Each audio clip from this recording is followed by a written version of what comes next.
Hola a todos, ¿cómo están? Hoy día vamos a iniciar un nuevo vivo, el último vivo de este mes.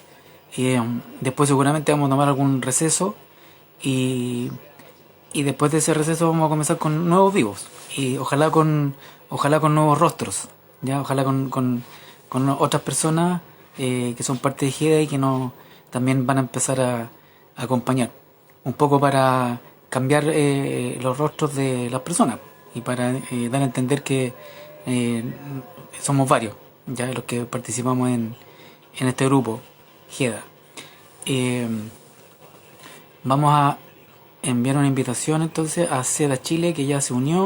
Un tema súper importante que es eh, desmitificar un poco y también eh, ¿cómo se llama? Eh, Hola Jonathan. Eh,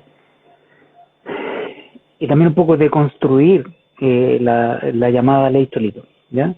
Eh, estamos, eh, estamos esperando que se conecte Seba Chile y le mandé de nuevo la invitación.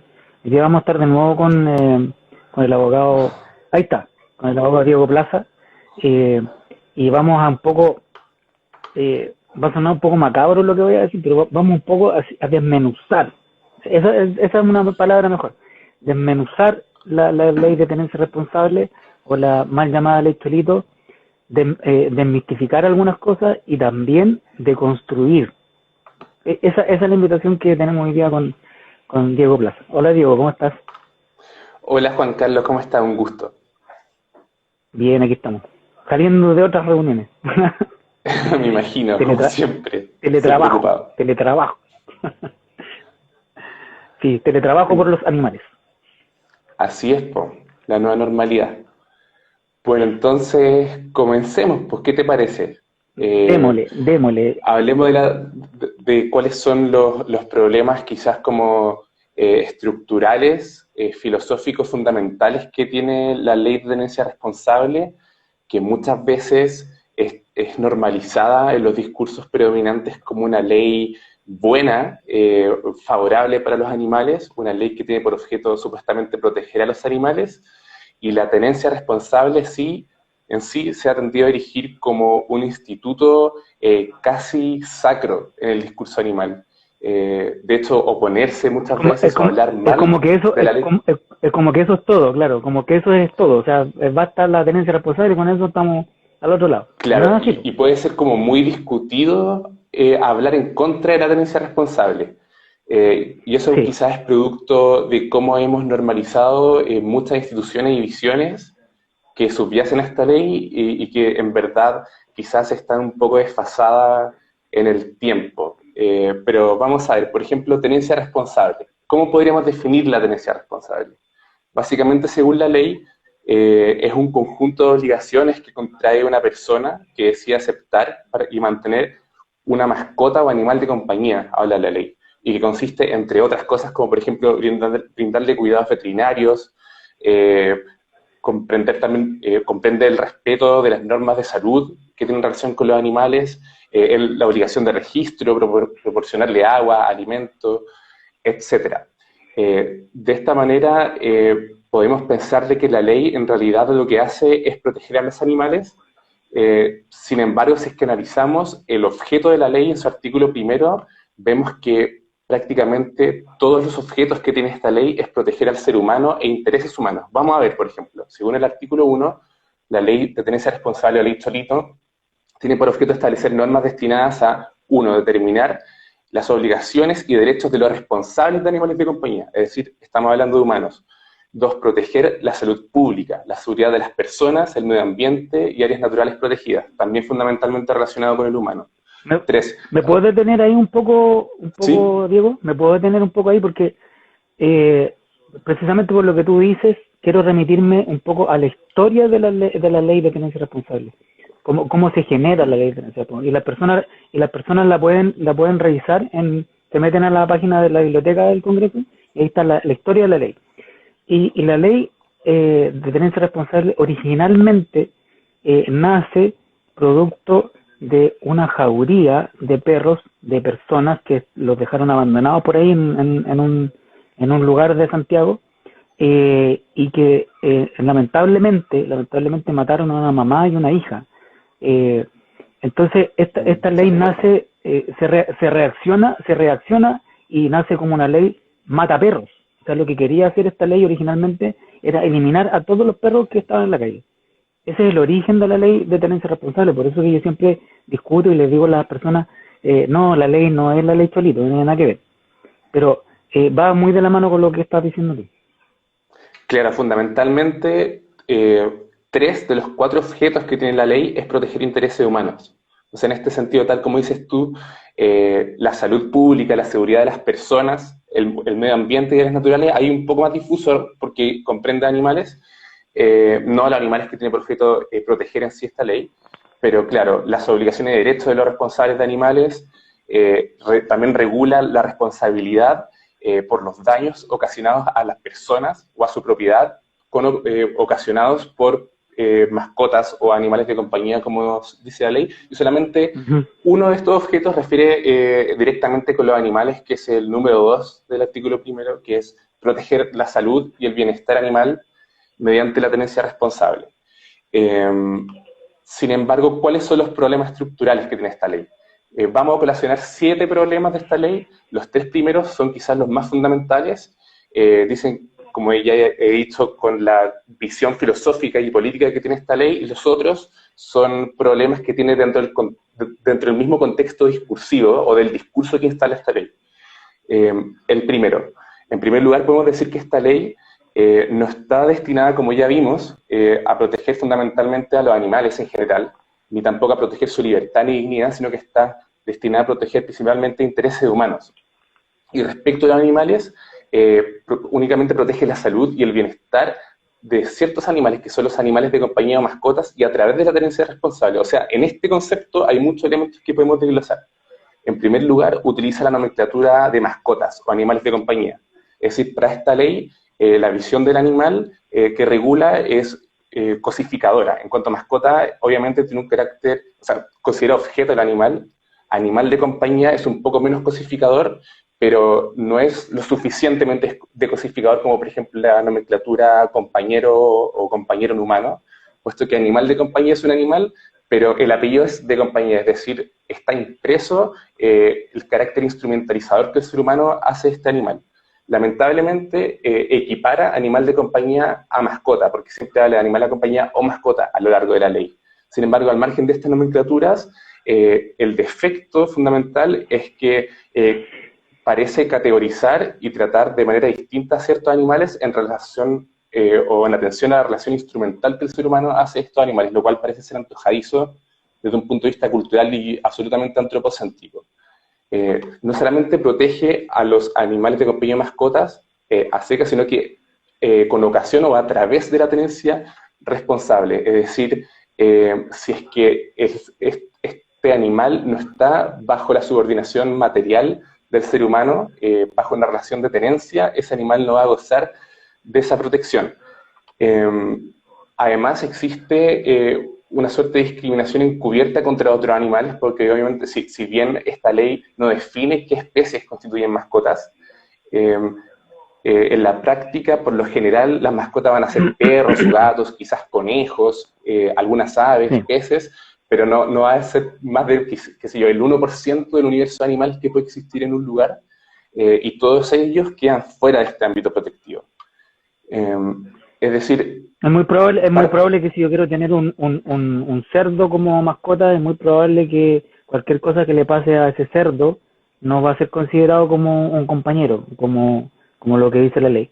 Va a ser siempre un animal de granja y la ley lo va a excluir respecto de algún maltrato animal que haga el compañero que tiene u otro tercero.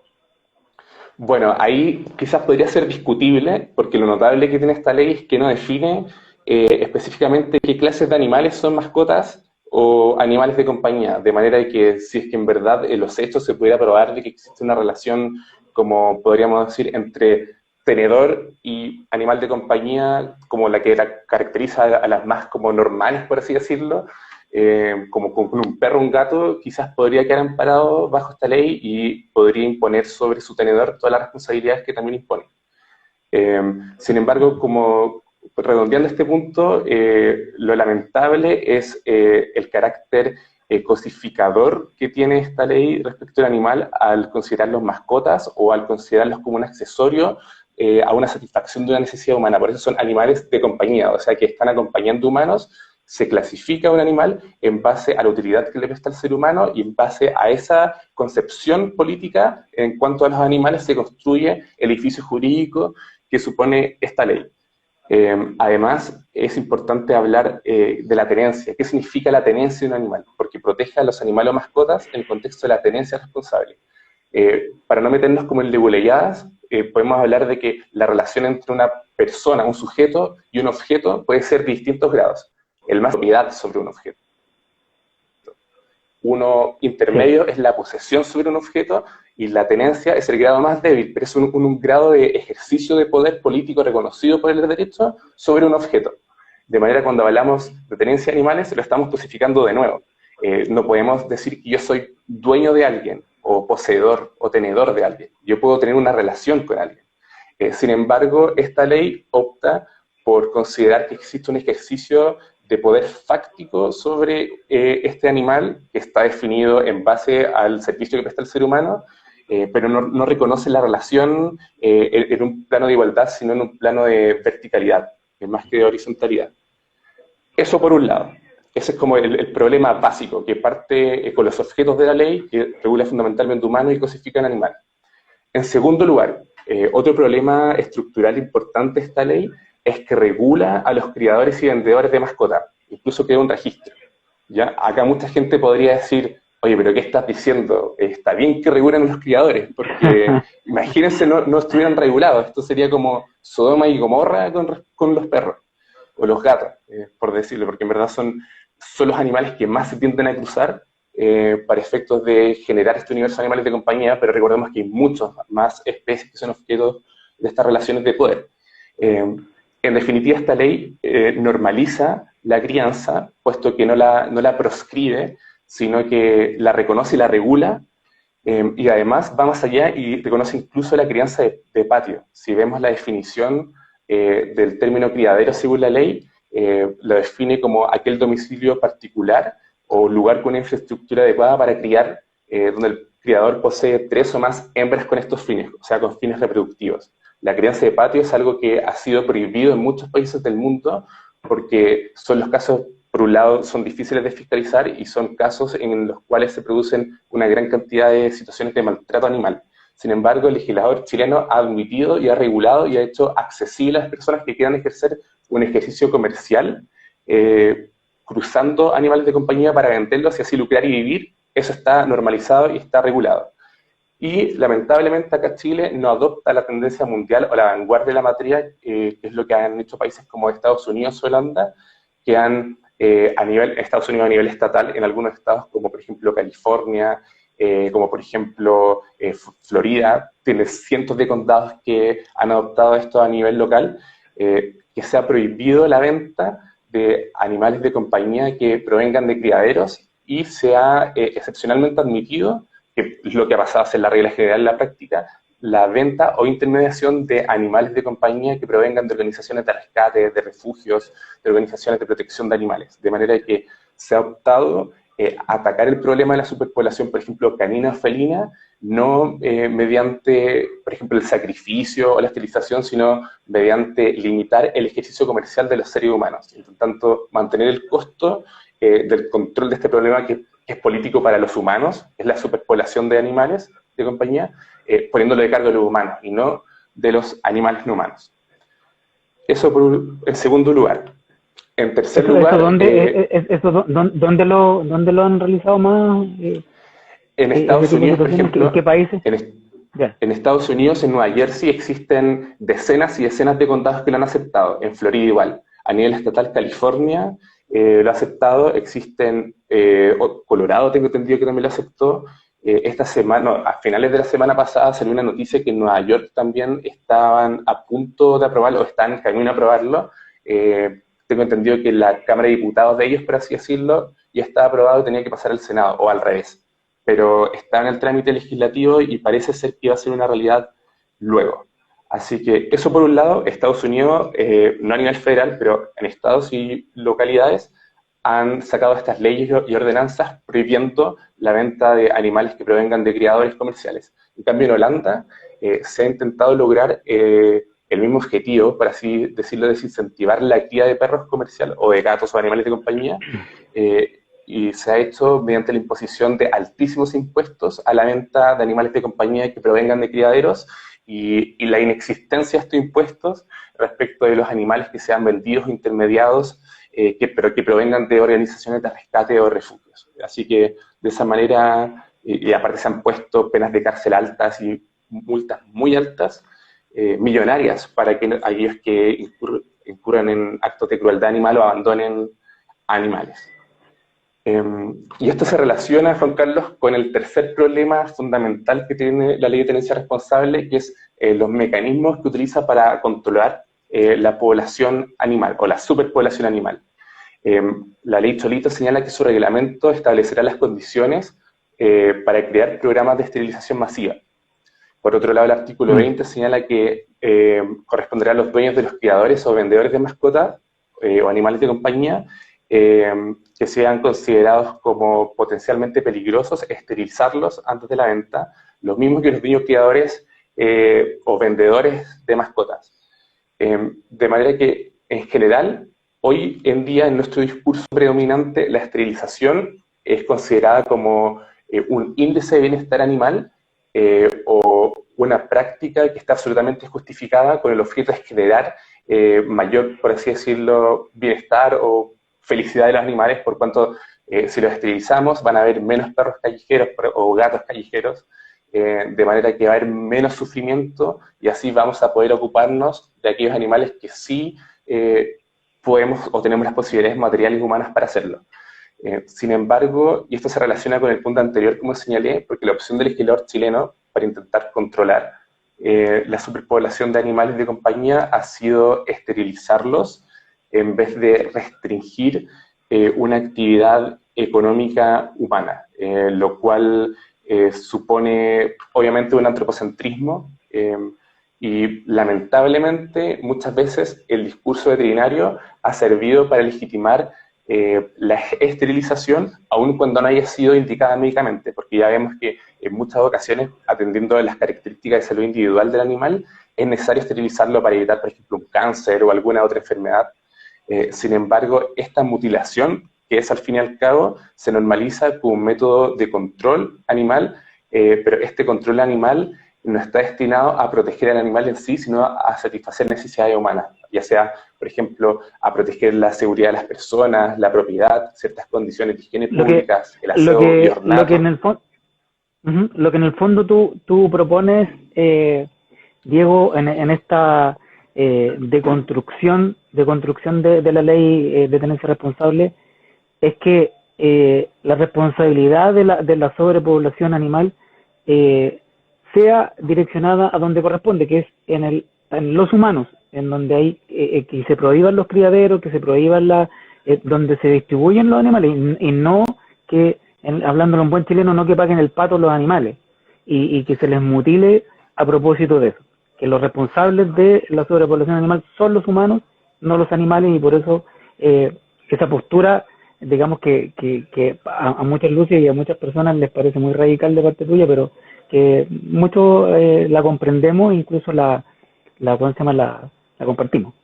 Aquí hay alguien que está preguntando, ¿cuál es el camino que Chile debería seguir para una norma no crucificadora del derecho animal en Chile? Lo pregunta Luis Felipe Caneo. Hola, Luis.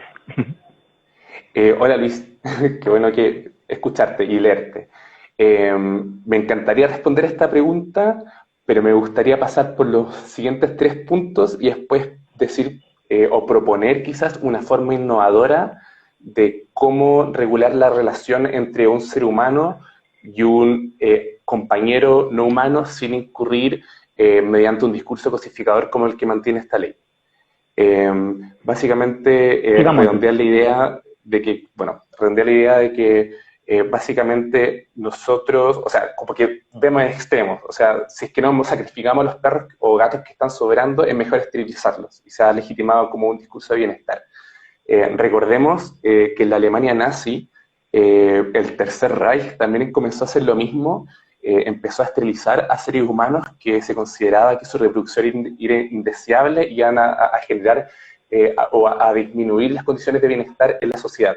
Fundamentalmente las personas con capacidades mentales diferentes, las personas con orientaciones sexuales diferentes, incluso las personas de ciertas etnias, o personas con problemas con el alcohol, con drogas, porque no solamente se les llevó a campos de concentración, sino también se realizaron programas de esterilización, lo cual obviamente fue considerado como una aberración, un atentado gigante contra los derechos humanos, y los responsables de ellos fueron enjuiciados y condenados a los juicios de Nuremberg. Sin embargo, aplicamos la misma técnica de control social respecto de los animales no humanos, y la única justificación para encontrar que esto es razonable con los animales no humanos y no es razonable con los animales humanos es simplemente algún criterio basado o en alguna consideración basada en la especie distinta a la cual pertenecemos. Por ello, yo creo que sí, otro argumento que muchas veces que se invoca para estos casos es que, no sé, por ejemplo, respecto a los perros asilvestrados, estos perros están depredando, son una especie invasora, por eso es mejor que los esterilicemos para que no se sigan reproduciendo y nos sigan dañando. Entonces, ¿cuál sería la diferencia entre aplicar ese criterio con los seres humanos? Porque biológicamente o zoológicamente la especie invasora por excelencia somos nosotros. Y justificar que ello es inadmisible con los seres humanos, pero admisible con animales, es simplemente especismo. Por eso es un tema muy complejo, pero en lo posible yo pienso que se deben agotar todas las medidas que estén a nuestro alcance y que vayan o cuyo peso lo carguen nosotros los humanos y no los animales de compañía, que ellos no han sido puestos en esa situación, básicamente. Otro tema complicado que tiene esta ley es el tema de los animales, básicamente los perros potencialmente peligrosos. Así, la ley Cholito señala que su reglamento deberá calificar a ciertos especímenes caninos como potencialmente peligrosos en base a ciertas características, y entre ellas considera específicamente la pertenencia de ese perro a ciertas razas o a sus cruces o híbridos. De la misma manera, esta ley crea un registro de animales potencialmente peligrosos de la especie canina en base también a estas consideraciones de raza, y todo lo cual es contrario a la tendencia mundial en la materia, que ha sido un poco ir dejando de lado la clasificación, la consideración a ciertos animales como potencialmente peligrosos en abstracto, únicamente por su pertenencia a una raza. O sea, razas que han estado de moda como peligrosas han existido siempre. Los 70 tengo entendido que eran los Doberman, después los 80 los policiales, los 90 los Rottweiler, después los Pitbull. Pero, por ejemplo, ahora hay estudios que gozan de aceptación en muchos sectores científicos de que los Pitbull son los perros ideales para criar niños, porque son muy maternales y tienen un grado de empatía distinto al de otros animales.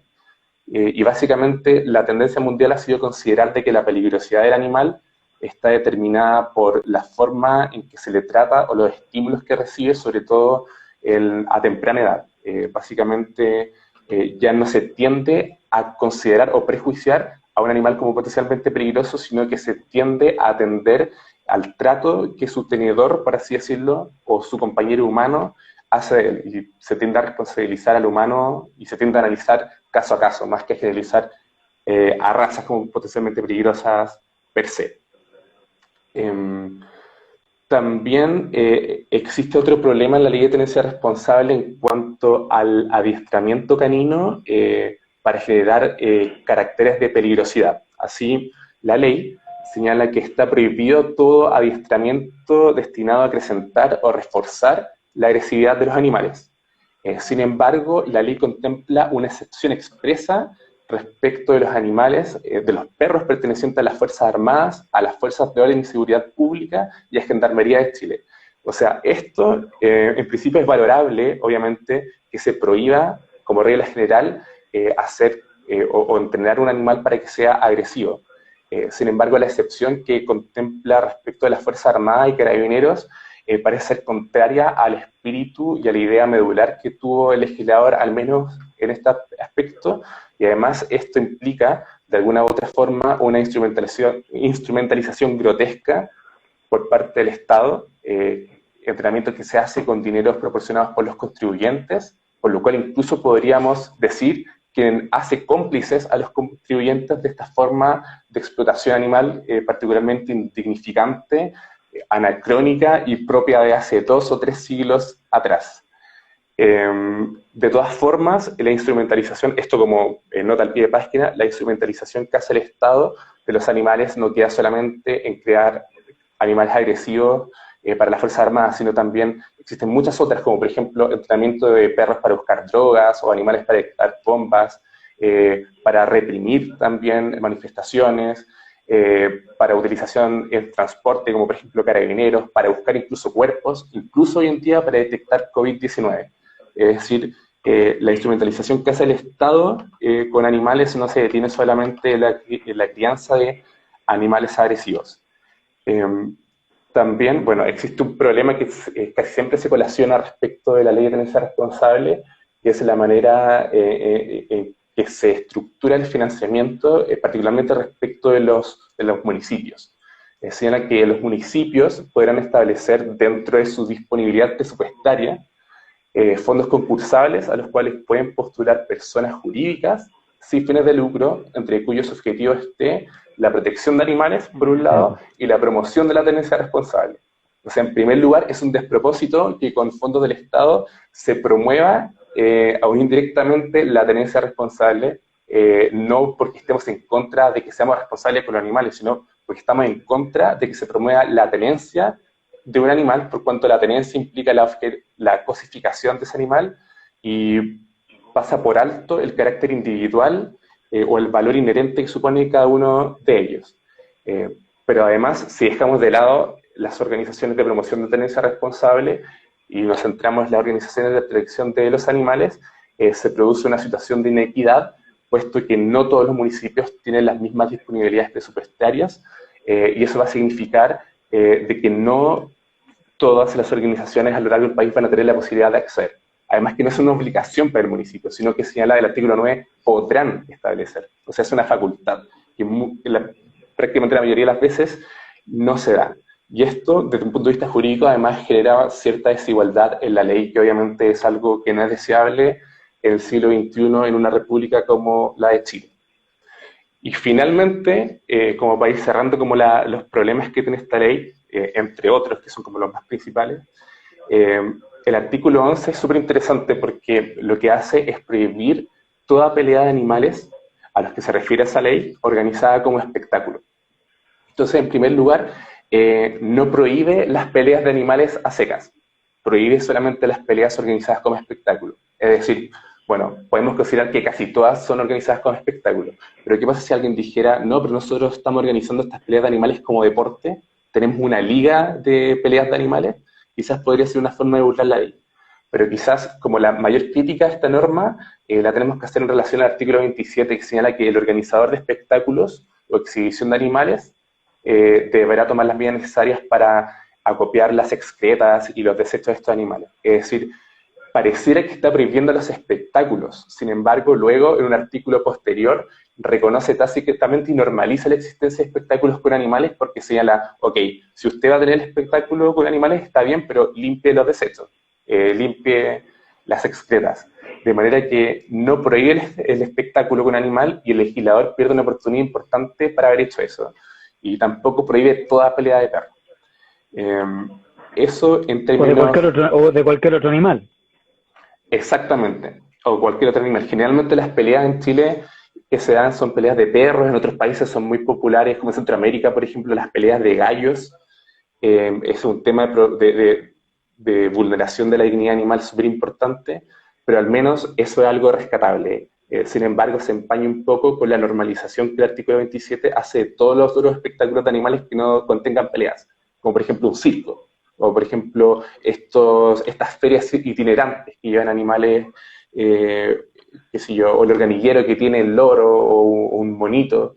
Un mono. Siempre existe una posibilidad claro, uno va, por ejemplo, a un mall y tiene un animal para sacarse fotos, es algo que igual sigue pasando.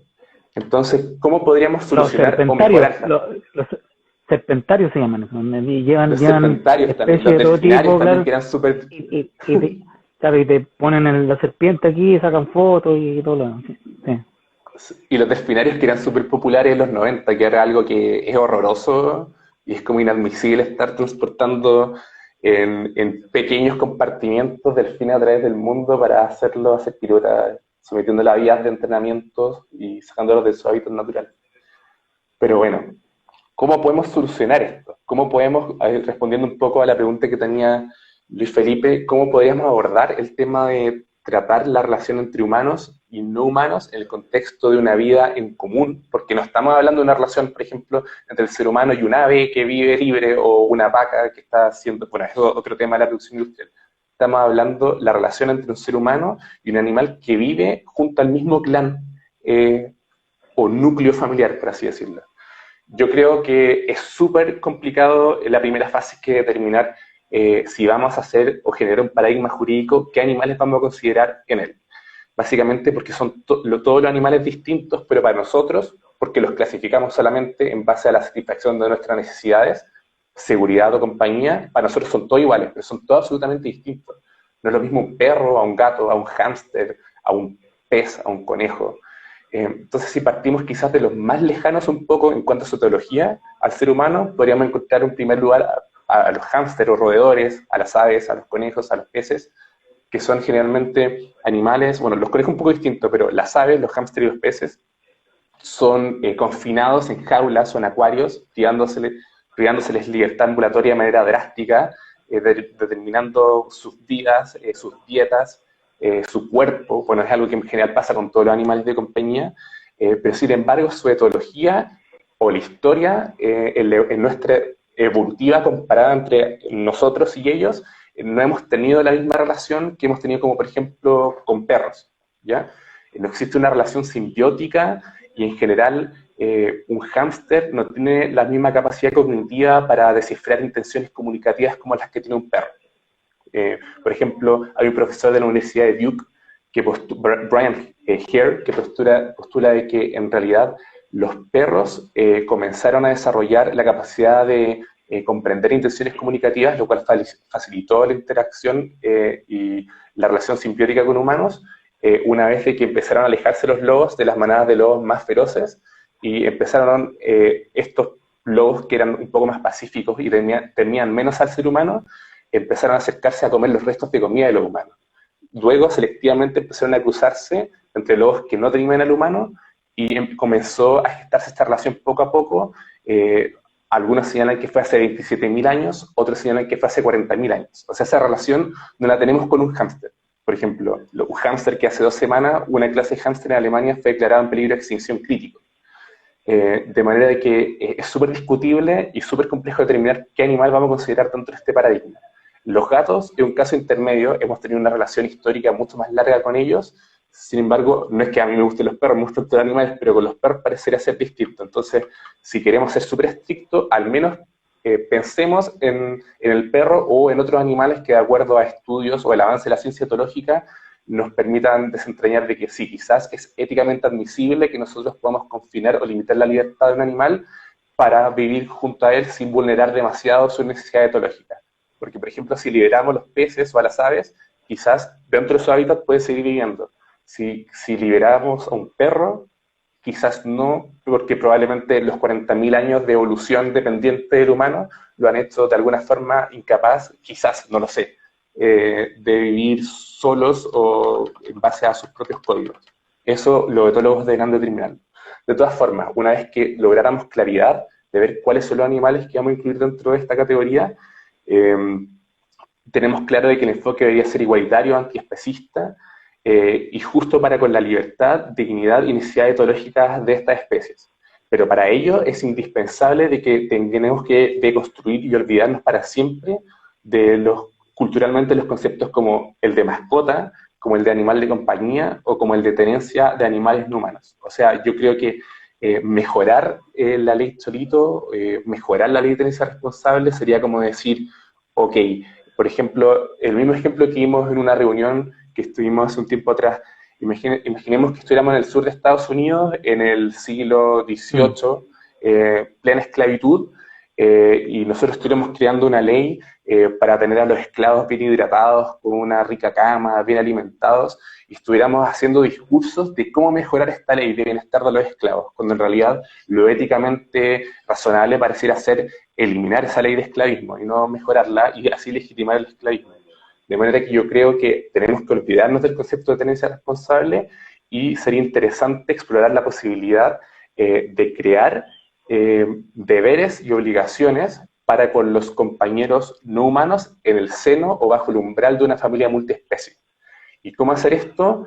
El Código Civil, en un sector del Código Civil se regulan los derechos y obligaciones entre padres y hijos de familia, los derechos y obligaciones entre cónyuges, en el contexto de un matrimonio, básicamente, los deberes y obligaciones. Básicamente los deberes no son patrimoniales, como por ejemplo el deber de fidelidad con tu cónyuge, o el deber de, no sé, pues, asistir o educar a tu hijo. En cambio, las obligaciones son pecuniarias, como por ejemplo la obligación de pagar los estudios de tu hijo o pagar alimentos. De manera que esto sería perfectamente plausible establecer deberes y obligaciones para con los compañeros no humanos en el contexto de una familia multiespecie. Si logramos generar, yo pienso, este paradigma de la familia multiespecie del Código Civil, esto podría expandirse, podríamos extenderlo a otras áreas del derecho, como por ejemplo al derecho de familia. En el caso de que hubiera un divorcio, podríamos analogar el caso de los compañeros no humanos con el de un menor y hacer regular custodias, y no tener que recurrir a soluciones como antojadizas, pero como normalizadoras del status quo respecto de animales, porque sería básicamente postular una administración compartida, diciendo que este es un objeto, ambos somos dueños, administrémoslo una semana tú, una semana yo. No, ir directamente con una custodia. O en el derecho penal, por ejemplo, podríamos, si lo consideráramos este animal como parte de la familia, en el caso de que hubiera le hubiéramos muerto unos animales, podríamos quizás hablar de parricidio. Si es que hubiera un abandono de un animal no humano compañero, podríamos hablar quizás o analogarlo al abandono de menores.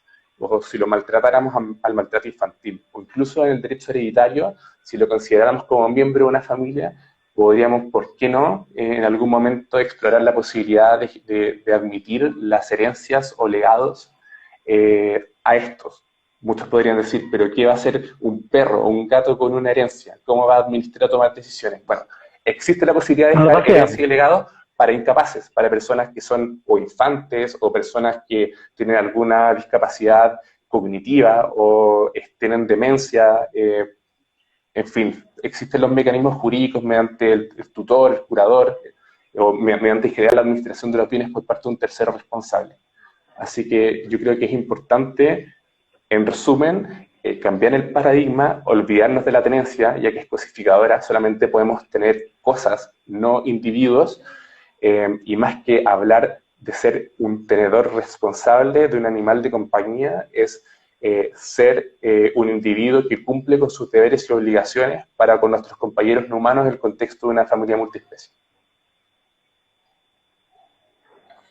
Súper bien explicado, súper entendible toda esta deconstrucción de la ley de tenencia responsable que estamos haciendo en conjunto con nuestro gran amigo Diego Plaza Casanova, director de SEDA, para los que se están uniendo.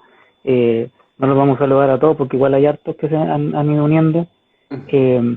Y contarles que esto es parte, digamos, de estos vivos que hemos hecho con Ujeda. Y vamos a continuar, quizá en el mes de agosto a lo mejor vamos a descansar un poquito y vamos a continuar después con más vivos. ¿Qué otra falencia tú le ves a la ley de tenencia responsable? La ley de tenencia responsable, y te quiero llevar ahí a ese tema, habla respecto a dos situaciones que a mí me parecen bien conflictivas. El primero, el tema de la experimentación con los animales, y el segundo, el tema del transporte de los animales. Transporte que, sea dicho de paso, es el transporte donde los animales van a un matadero, no es un transporte de paseo. Y ahí hay ciertas regulaciones, pero esas regulaciones tampoco se cumplen, no se fiscalizan. A nosotros nos ha tocado ver casos no sé, de vaquitas que van preñadas. Se supone que no debieran ir preñadas. Se supone que no debieran ir preñadas. Y llegan igual, llegan con el feto muerto. Y es un símil de otras cosas. Pasa también con la experimentación animal, porque se crea un comité de bioética que no sabemos cómo está funcionando, si funciona bien o si funciona mal. No se permite la experimentación animal en centros educacionales, pero sí se permite en otros lugares. Hay universidades que tienen bioterio. Entonces, ¿qué pasa con eso? ¿Cuál es tu opinión respecto de ese tema? Que también lo aborda la ley de tenencia responsable. Respecto al tema del transporte de animales a los mataderos, eso está regulado por una ley especial. Recordemos que la ley, o sea, la producción en general, la producción industrial de animales está regulado por la ley que se llama de protección de los animales, la producción industrial, pero es una ley que regula el confinamiento animal, regula las prácticas usuarias admitidas como la castración sin anestesia, el despique, o sea, es solamente el nombre de protección, que es la primera fase. La segunda fase es el transporte hacia el matadero, y la tercera fase es la faena o el beneficio, como llama quizás eufemísticamente el legislador chileno, porque el animal no se beneficia con su ejecución, pero cada una de esas tres fases está regulada por una ley especial, y en este caso, al menos el transporte no está regulado por la ley solito, porque no es otro objeto, y además porque fundamentalmente los animales que son llevados a un matadero no deberían ser animales de compañía. Respecto a la ahí yo me equivoqué, ojo, ahí yo me equivoqué, me estaba refiriendo a otra ley. Me embolé. Es súper bueno el tema que dijiste de la experimentación animal, porque hay un tema comparado que es súper vigente a esto, ya que estamos hablando de la ley solita, por así decirlo, de la ley de tenencia responsable. Por ejemplo, en Estados Unidos, en diciembre del año pasado, se dictaron unas leyes que establecían la obligación de los laboratorios que experimentaban con animales de, antes de ejecutarlos, ofrecerlos en adopción a organizaciones de rescate animal. Básicamente, esto partió con ocasión de los perros, que hay muchos perros que se ocupan en experimentación, pero no solamente ellos, sino también, por ejemplo, conejos o ratas. Entonces, básicamente, la legislación allá estableció una vida útil para cada animal. Entonces decían, pues estoy inventando, por ejemplo, este animal puede aguantar 2 operaciones grandes, invasivas, o 4 procedimientos menos invasivos, o una operación grande y 3 procedimientos, y no sé, y después de ello, simplemente si se resultaba mal el experimento, a veces moría en el experimento, o se les eutanasiaba, o ya cuando se agotaba esa cuota que la ley establecía de experimentación, se les ejecutaba también. Entonces, esta ley, en cierto sentido, fue destinada a establecer una segunda oportunidad para estos animales. Sin embargo, generó un problema que no fue previsto, de que no hay quien reciba a esos animales, porque básicamente, limitémonos a los perros nomás. Los que tienen fundaciones de perros o de rescate de animales ven que aquellos que han sido objetos de maltrato animal tienen necesidades psíquicas o físicas o conductuales súper distintas. Muchas veces tienen que ser tratados por psicólogos, se requiere una suerte de rehabilitación, y todos estos animales que han sido objeto de experimentación científica vienen con unos traumas gigantes y con un temor o pavor gigante al ser humano, de manera que eso dificulta mucho su reinserción o reubicación.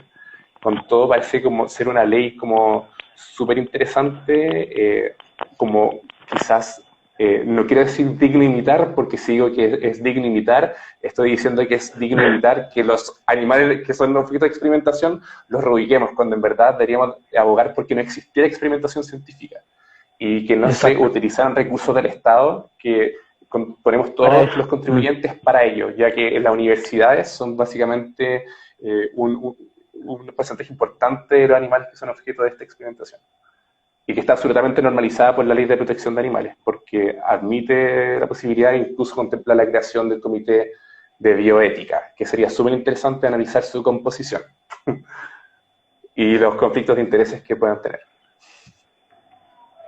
¿Qué bueno tiene la Ley de Tenencia Responsable? Ya que hemos desmenuzado un poco y tú has descrito algunos de los puntos más conflictivos de acuerdo a tu mirada, que entendámoslo, es una mirada muy, y está bien que sea así, antiespecista, abolicionista, y eso súper bien.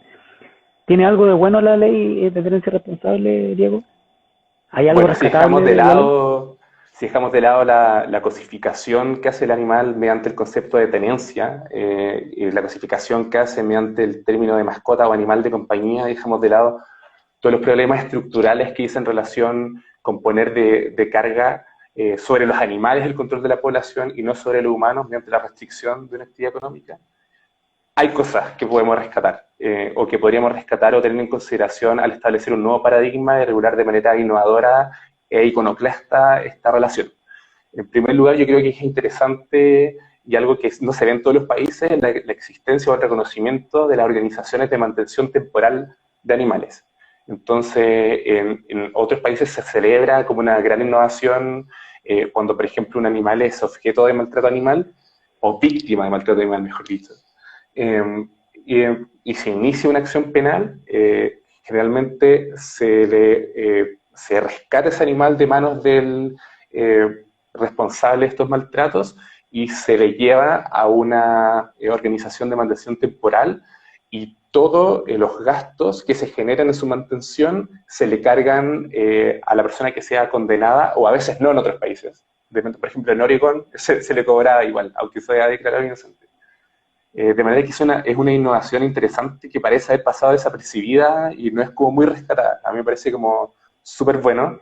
Me parece también Súper bueno. rescatable que se haya incluido el abandono como delito, a pesar de que existe toda una corriente que cuestiona la perspectiva o utilizar el derecho penal para un poco liberar a los animales o velar por el bienestar animal, por así decirlo.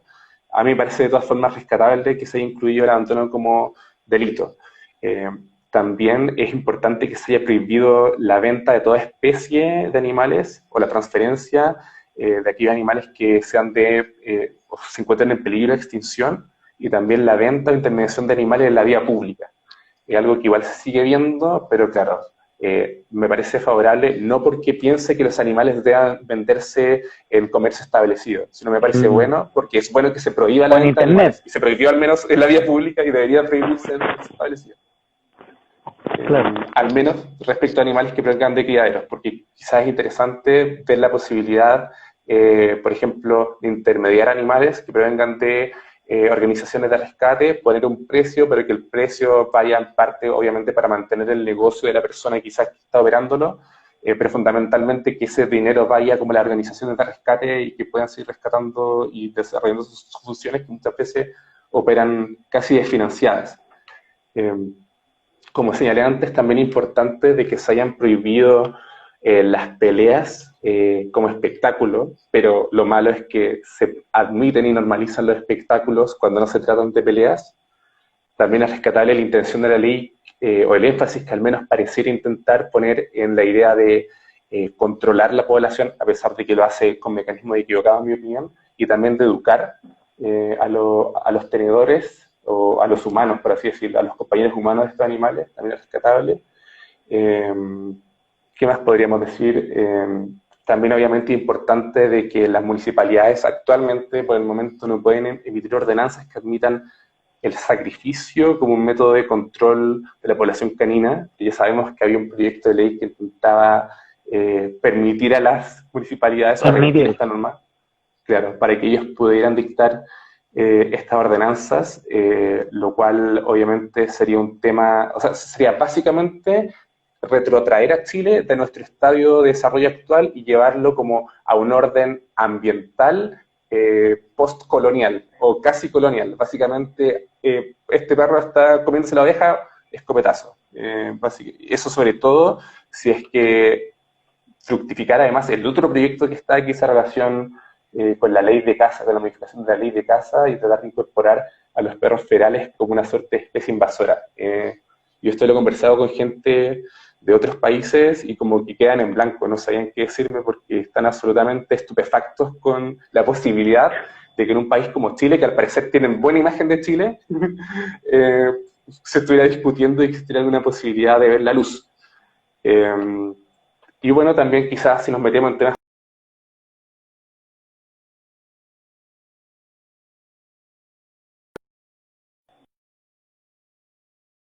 está en comparación con otros países. Ahí estamos. También se está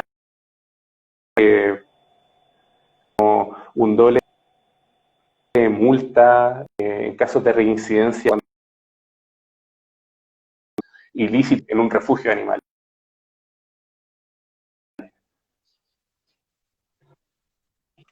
Así que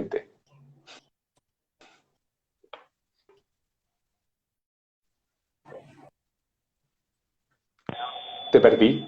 ¿Me escuchas?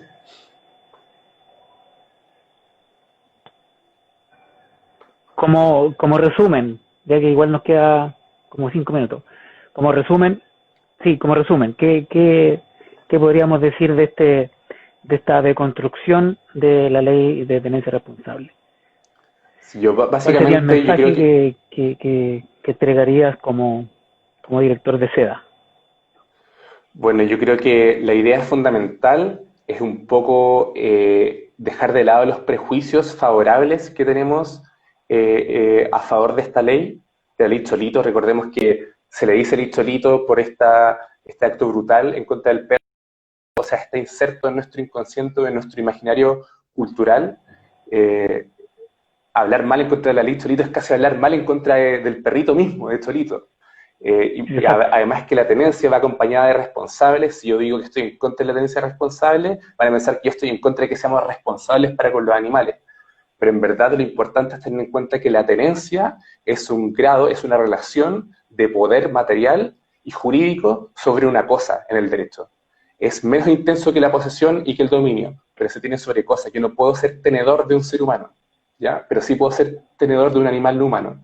Y cada vez que nosotros hablamos en favor de esta ley o promovemos la tenencia responsable, estamos promoviendo el discurso político que subyace a esta ley o la visión filosófica que tiene el legislador chileno, que va básicamente por considerar a los animales como cosas, lo cual se ve reforzado por el término mascota, lo cual se ve reforzado por el término animal de compañía, porque la compañía dice relación con la instrumentalización que hace el ser humano de este animal y el servicio que el animal presta al ser humano en un contexto discursivo y jurídico creado por el ser humano para satisfacer sus necesidades.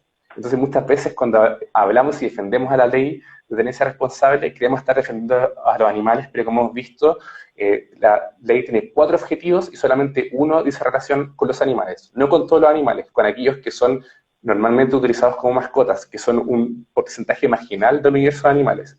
Y no solamente a ellos en abstracto, sino a través de la relación material de dominio, que es denominada tenencia, que hace el ser humano de ellos. Eso por un lado es lo fundamental, y lo otro que sería deseable, invertir el paradigma del mecanismo que utiliza el legislador para controlar la población o la superpoblación de animales. Trasladarlo desde la mutilación normalizada, no necesariamente indicada médicamente, que es la castración, y traspasarlo a una limitación o una castración, si queremos, pero de una actividad económica del ser humano. Una limitación o restricción del ejercicio comercial de la cruza de animales compañías con fines de lucro, con fines simplemente de desarrollar una actividad económica y vivir de ellos. Yo no creo que esté mal la intermediación de animales. Yo tengo un poco de problemas como éticos con la idea ya, ok, intentamos el animal rescatado, pero lo comprendo si ello ayuda quizás a financiar la labor de los refugios o de las organizaciones de rescate. Pero yo creo que es importante que la venta de animales en abstracto termine y que se admita al menos la intermediación en estas tiendas retail o en las antiguas tiendas de mascotas de animales que sean rescatados, y así intentar abordar de raíz el problema o las fuentes generadoras de animales e intentar al máximo posible de traspasar al humano el costo de las externalidades políticas que supone la superpoblación, por ejemplo, canina o felina, y dejar tranquilos a los animales que en verdad han sido puestos en esta situación por los seres humanos y no por ellos mismos. Listo, entonces agradecemos a Diego Plaza Casanova, director de SEDA, nuevamente con nosotros en este vivo, que sabemos que es complejo, que a algunas personas les puede parecer extraño, que es provocativo, pero que viene desde una mirada un poco más antiespecista, no tan antropocéntrica, y en ese entendido es cuando Diego está intentando hacernos ver que la tenencia implica una cosificación del animal también, y que debieran a lo menos llamarse compañeros, ¿no es cierto?, de vida del humano, y no entenderlo como como una cosa. Me gustó mucho lo que hablaste de la familia multiespecie. Claro que la ¿Puedes relación entre el ahondar un tenedor, poquito más? eso, ¿Mm? que la relación entre esa, primero tener en cuenta cómo de construir esa ley en base a lo que acabamos de decir. Y segundo, que la relación entre un ser humano y su compañero no humano no sea regulada mediante una ley de tenencia de animales, porque es indigno y cosificador y antropocéntrico, sino que elevarlos en una situación de igualdad para con nosotros, a lo menos moral, y regularlo con ocasión de la regulación de las relaciones de familia en el Código Civil, es decir, regularlo con ocasión de los deberes y obligaciones entre padres e hijos de familia y los deberes y obligaciones entre cónyuges en el contexto del matrimonio. Ahí es perfectamente admisible elevar a los animales como individuos que forman parte de una familia multiespecie y establecer deberes y obligaciones para con ellos para proveer sus necesidades básicas, y una vez que hemos considerados culturalmente y jurídicamente a estos animales como parte de esta familia multiespecie, podemos extender las fronteras de protección allende el Código Civil, es decir, llevarlo al derecho penal, como dijimos, considerar, por ejemplo, si matamos a un animal que es parte de mi familia como un parricidio, si abandonamos a un animal que es parte de mi familia como un abandono de menores, si lo maltratamos como un maltrato de menores, si nos divorciamos, una custodia compartida y no una administración de una cosa, una custodia de un individuo. Incluso que hemos dicho, ¿por qué no incluirlos como sucesores eventuales en el patrimonio de una persona como herederos o legatarios? Cosa que es imposible hoy en día porque son cosas y no individuos que forman parte de una relación como de parentesco familiar. Perfecto. Oye, muy agradecido, Diego, de este live. A la distancia te saludamos, un abrazo. Cuídate mucho. Igual a todos los que estuvieron escuchando, leyendo, los que hicieron comentarios. Saludos a Luis Felipe Caneo, que estuvo por ahí, a la Viña Miranda, a la Rebeca, que la vimos por ahí, a Dani Pasamanda, que está saludando, y a todos. Pues, este video va a quedar obviamente grabado, va a quedar ahí en el Instagram Live TV, para que lo puedan volver a revisar, y nosotros nos vemos en una nueva oportunidad en otro live de GEDA Chile. Muchísimas gracias, Diego, y Sí, muchas suerte, y gracias nos por la estamos invitación, viendo. como siempre. Muchas gracias por la invitación. Adelante. Sí, cuídate mucho y adelante, sigamos trabajando por los animales, que queda mucho por hacer, así que ya nos volveremos a encontrar en una próxima ocasión. Así es. Un abrazo. Saludos para todos. Chao, que estés súper. Saludos a Igual todos. tú. Chao, chao. Chao. Chao, chao.